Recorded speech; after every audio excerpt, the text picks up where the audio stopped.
I'll tell you what, there's nothing like the taste of sweet corn this time of year, the peak of its freshness.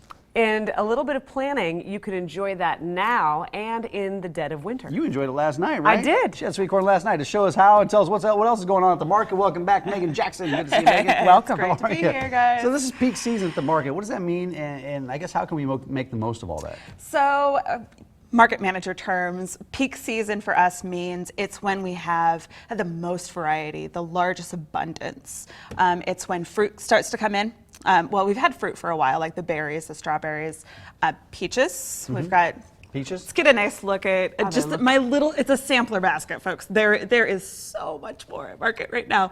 But the cantaloupe, the melons start to come in. We've got cantaloupe, watermelons, but those peaches. Oh, here's something. I wondered, you know what that one is? Yeah, it's a, what do they call those? Tell me, what is it? Okra. Okra. Okra. Yep, yeah. We've got a little bit of okra in. And then, just your kind of the variety, the garden produce but the color variety. is so beautiful right now. Yes, it's so gorgeous. Great. So, yeah, this is a really, really great time to shop the market because so much variety. Vendors, the farmer stalls are literally just overflowing. And of course, at Village Pointe, we are growers only market, meaning it's this. It is produce. I have really great selection of meats, eggs, farm fresh eggs, cheese, but you shake hands with the person who grew your food, which is pretty cool. Yeah, we say real food, real farmers. Real food, real farmers. There you Yeah. go. You got this cake pan here. What are we going to do with this? Yes. So, one of the peak season, great time to not only shop the market for your weeks of groceries, but to consider what we want to do for the winter when we don't have access to all of this great locally produced food and just a huge surplus of it right now. Let's preserve it. Of course, sweet corn, really, really great right now. Really great in the winter when you're just craving that fresh sweet corn. My family freezes sweet corn as well, and I've watched my mom cut it, and I believe she cuts it on like a cutting board. Yeah, that's how I used to do it also. So today I'm going to show you a nice little trick for cutting it. Actually, before we do this though, here's the trick for freezing almost any vegetable before you prepare it, blanch it. So blanching is the process of like a short boil, quick boil. You get a pot of boiling water and then throw the vegetables in for sweet corn, it's between 7 to 11 minutes. And what that does is there's enzymes in produce and vegetables that break down vitamin C and turn sugar into starch. So you want to stop that enzyme from activating. Freezing slows it down, but it doesn't stop it. But hot, boiling it will. So stop that enzyme, and it won't continue to ripen as it's frozen. I didn't know that. Now there's a lot of ag people out there watching that. I mean, they all know this stuff, but some of us city Your folks, farmers we don't realize this. Right. This is good information. Yeah. So if you're ever freezing, and oh my gosh, will you do something like broccoli? The color, the green, just pow.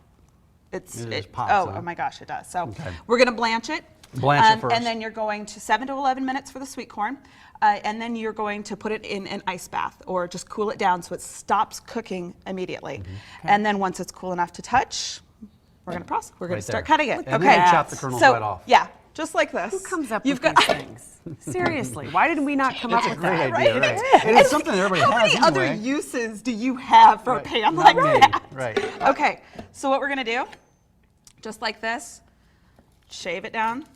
So how deep do you want to go? Oh, You just want to get to the... see, yeah. I'm going to see edge you of the cutting the kernel. kernels. Yep, okay. So we're going to do this a couple But you don't want to leave some on there either. I hate Get to it have- all, Yeah, right? I hate to have some of that go to waste. Yeah. Okay, nice other little trick though. Turn your knife around. Go down again. Get all those juices. Oh, now see, that's the trick. Look at that. That's what I was worried about, leaving some of that on there. Yeah. You got And a solution look for how, that. Yeah, look how clean that just Look at gets how it. Oh, it's Yeah. real good, yeah. Yep. Anybody Yep. with braces too, this is very helpful. With Nice. braces. Okay, so then if we're gonna freeze it, what we're gonna wanna do is take the kernels, of course, that are in there. I lay it out on a cookie sheet and freeze it first on a cookie sheet so they, and then bag it. Otherwise vacuum they stick seal together? Yeah. So it's Okay. not Yep. a big clump stuck Okay. frozen together. Exactly. Okay. Exactly. If there's people out there that want some other tips on storing and preserving peak season produce. Yes. So, yeah, so what do you have at your booth? You're So gonna have something at Village the booth Pointe this Farmers weekend. Market, we just, I put together a one-page cheat sheet on how to store and preserve, kind of where to store, how long it will store peak season produce. Mm-hmm. So it's this nice little, it's one page, you stick it up in your cupboard. You'll hand these out? On your refrigerator. Yep. Stop by my market information booth on Saturdays, Village Pointe Farmers Market. Pick up that little cheat sheet and That'd be good because this is the time you want to do a lot of that stuff, right? yeah. Yeah. And you can, vend these farmers, they're just overflowing with this, Yeah. with this produce. Right. And like you said, in the winter, we are desperate for some yeah. fresh produce. So Yeah. it's a great idea to really And- plan ahead. And this is something like sweet corn, your broccoli, even peppers. Peppers freeze really well. Mm-hmm. Onions actually freeze too. Tomatoes, you can literally just throw the tomato, skin and all, don't even have to process that. Throw it into the freezer. Yeah. Well, you got another. Yep. You have another couple months left at the Village Pointe Farmers Yep. Market. You'll be there. Rain or shine. Yes, we are. So a lot of stuff to look forward to in the coming weeks. Yes. Thanks for stopping by Yes, this morning. thanks, guys. KMTV-TV-Farmers Market.com.